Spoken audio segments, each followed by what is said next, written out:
سامعین، کیا آپ نے دیوبندیوں کے شیخ الاسلام تقی عثمانی کا یہ بیان سنا ہے؟ اگر نہیں سنا ہے تو سنیے، پھر اس کے بعد اس پر تبصرہ کریں گے۔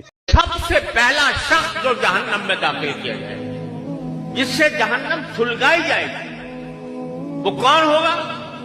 ایک عالم، اور وہ یہ سمجھ کر آئے گا کہ میں تو علم کے دریا بہائے میں نے اپنی زندگی، علم پڑھا، علم پڑھایا، علم کی نشو و اشاعت کی، لیکن اللہ تبارک و تعالیٰ فرمائیں گے تو نے یہ سارا کام اس لیے کیا تھا کہ لوگ تجھے بڑا عالم سمجھیں۔ فقط قیل، تو لوگوں نے کہہ دیا تمہیں بڑے بڑے علامہ کے خطابات دے دیے، تمہیں شیخ الاسلام کا خطاب دے دیا، تمہیں فلاں فلاں کا خطاب دے دیا، یہاں کیا مانگنے آئے؟ لہذا سب سے پہلا شخص جو جہنم میں داخل ہوگا، اللہ تعالیٰ سب کی حفاظت فرمائے، وہ ایک عالم ہے۔